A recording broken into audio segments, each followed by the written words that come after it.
Two picks in this year's NBA draft face off tonight in Los Angeles when Karl Anthony Towns and D'Angelo Russell make their debuts. But according to odds makers, neither are the favorite to win Rookie of the Year. 76ers center Jahlil Okafor is a 3-1 favorite, while Towns and Russell are 5-1 and 6-1 favorites, respectively. Stephen A., who's going to win Rookie of the Year? I got to tell y'all something. Okay. First of all, let's understand this. Karl Anthony Towns deserves to be the favorite to capture Rookie of the Year honors.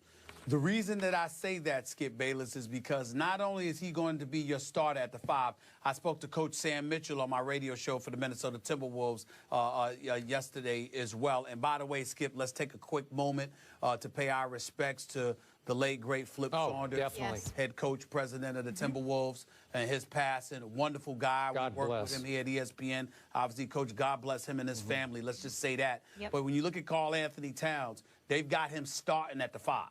So because he's going to start at the 5 and he's being schooled and tutored by KG, and he could also play that stretch 4, he's going to be in position to put up some decent numbers. And he's got the inside track on that. The reason why I don't consider him a lock, however, for Rookie of the Year, Skip, is because he's playing around a bunch of young guys. I'm not sold on Ricky Rubio, even though he's not that young. He's been around long enough. But Zach LaVine is his backup. Shabazz Muhammad at the 3, who loves to shoot. You're looking at Andrew Wiggins, who's going to be at the 2. Not sure about that. Yep. Here's the guys that I keep my eyes on. Stanley Roberts in Detroit, out of Arizona. I like his chances to win Rookie of the Year. And Emmanuel Mudiay for Denver, who went to China and was supposed to be at SMU with Larry Brown. Those are the 2 that I think could knock Karl Anthony Towns off for Rookie of the Year. I'm not putting D'Angelo Russell because he's young, and I'm not putting Jahlil Okafor because he plays for the Sixers, who I think will suffer again this year. No Porzingis in that conversation? He might deserve it. We'll see. Okay. You know how much I love Karl Anthony Towns because I told you before the draft, for months before the draft, that would be my guy. I think he will prove to be a better NBA player than Jahlil Okafor. I could also see Okafor easily winning Rookie of the Year just because he's got an NBA body already. I'm not sure about Karl Anthony's physique yet. I'm not sure about his physicality. And even though we know the Sixers are not going to be very good either, I think that Okafor is going to be a fairly dominating rookie player. And I agree with the odds. I would give him the best shot to win. Now, I'm a big Mudiay guy, too. And I told you I thought the Knicks missed the boat not taking him over Porzingis. Larry Brown said this is his guy, that Larry would think about taking him in the first couple of picks in the draft. So I'm watching closely on Mudiay. But go ahead. I meant Stanley Johnson, not Stanley Roberts. Yeah, I got it. I knew what you're talking about. Stanley Johnson. I used to like Stanley Roberts, too, once upon a time. But, yes. Okay. Once upon a time. All right. My point is, I'm surprised you're giving Okafor no credit here. You're just dismissing him from this conversation. You didn't bring him up. Only because, because I think the Sixers are going to stink.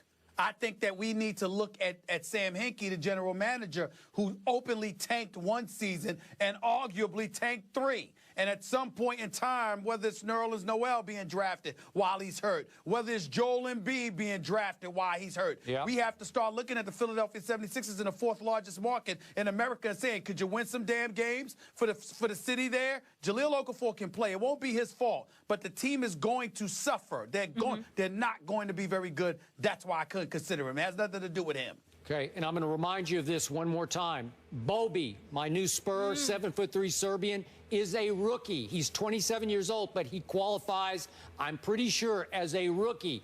Let's not dismiss him from this conversation. A 27-year-old rookie? Yeah. I'm not sure about that. That's like senior citizen status for rookies. I don't like giving them that.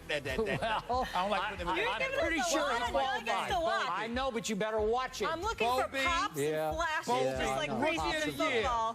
Kareem Abdul-Jabbar. Come on now. Des Bryant will take part in practice Wednesday for the first time since suffering a foot injury in Week 1, a source told ESPN Cowboys reporter Todd Archer. Bryant is likely to be limited in his first work with teammates in more than 6 weeks, but his participation is a positive sign toward playing Sunday against the Seattle Seahawks. Skip Bayless, Des could be back. Des. Is he going to play Sunday? God, I think I should do this, Yeah. right? It's been a long time since I got to do this, Stephen A. Good, on the single shot. Just for the feel-goodness of it. Okay. He's ignoring us. Now, back to objectivity. Yeah. I guess there's a chance Des Bryant will attempt to play against the Seattle Seahawks at Jerry World on Sunday. I'm going to go Stephen A. on the Steelers. As we heard earlier in this show, Stephen A. Smith took the stance that he does not want Big Ben to play yet.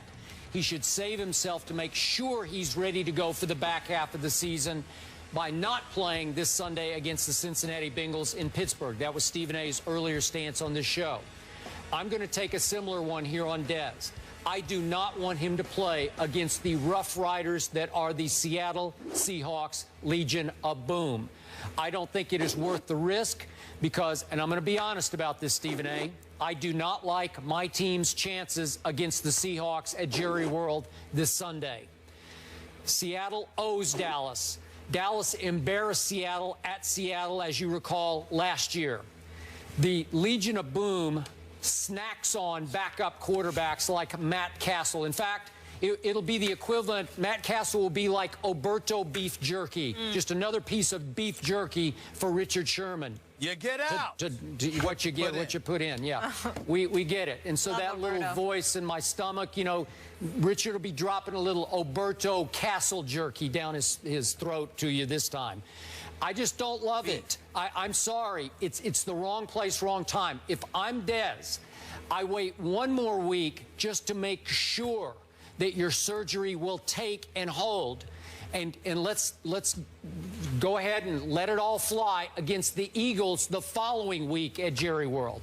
I'm okay with that. I just don't like our chances this week against the Seahawks at home, where the Cowboys notoriously don't play very well anyway. Your thoughts, Mr. Smith? Well, Skip Bayless, first of all, let me say to you that I'm very, very proud of the position that you've taken. I mean, the fact that, you know, you seem to be echoing my sentiments, I mean, it just shows that you're with I'm learning. Learning from the best. on a daily basis. At the foot of the master. I'm just touched by that. Yeah. I even worked in Oberto. How good was that? Hey, listen, man. Hey, listen, man. I was just talking to somebody yesterday, you know, and they were talking to me about how if you go on Siri and you say Stephen A. Smith, it sounds like it's saying Stephen Naismith. So I love it. I love it. I give you credit for all of that because that's my favorite nickname of all. You did. You invented the sport of basketball, Stephen Naismith. Yes. Not just when it comes to basketball, evidently, you listen on other things as well. Because Des doesn't need to rush back. Why rush back for this? I mean, that's what this comes down to. What he needs to do is use these next couple of weeks to get himself in pristine condition. Yep. So when Tony Romo comes back, he's ready to aid Tony Romo. Because one would argue that whether it's Brandon Whedon due to bad luck or Matt Castle with his QBR of 17 from last week with 17 of 27 passing for 227 yards, 1 touchdown, 3 interceptions. You know, there's but so much that Des Bryant is going to be able to do if you got quarterbacks that tap dance excessively when pressure is applied in the pocket, when can't see over the line of scrimmage for whatever reason, or want to throw wants to throw a football that has more air under it, that is almost like floating in a balloon for crying out loud, which is one of the passes, one of the interceptions that Matt Castle threw. Yep. So when you look at it from that perspective, I totally agree with you. I think it's entirely wise for Des Bryant to wait. I think it's entirely wise for Des Bryant not to rush back. It's good that he's back there practicing. I'll put up the X for you, make you feel better. But in the end, that's in practice. In the end, that's during the week. He has no business on the field in game time until, as far as I'm concerned, Tony Romo gets back, because there's little to nothing he's going to be able to do to help the Cowboys prior to that. And I will remind you, most athletes who suffer this injury, this Jones fracture, take at least 3 months to get right from it. Now Des Bryant's about to be 6 weeks into his rehab. I don't know. I don't love it. I'm sorry. Yeah, don't rush it. At least take a 2 full months off, which means an additional 2 to 3 weeks from now, before. I know it's hard because you're a Cowboy, and obviously they've lost 4 straight, and then you're looking at the possibility of them losing 6 to 7 straight. I know. Make it 8, make it 9. Who cares? I get it, but I just think that, you know what? He should hold out for at least a couple of more weeks before he even considers getting back on the field. Listen, maybe it's going to uplift the team in practice today. It might. Maybe. And, you know, maybe I wouldn't rule it out, Skip. Who knows? Maybe the Giants will lose at New Orleans. You never know. Could they? Could they? Maybe. It's possible. Maybe. It's possible, Skip. I mean, listen, we can't rule anything out. Nope, Skip. we can't. I mean, there's still We could rule that in, there's maybe. still hope for your Cowboys. Another bold prediction. I'll wait for that one. Oh. I'll wait for that Yeah. for later in the week. We already had the Raiders. All right, moving on. Back to hoops. Karl Anthony Towns makes his NBA debut tonight versus the Lakers. Is he a lock for Rookie of the Year? The guys will debate that next.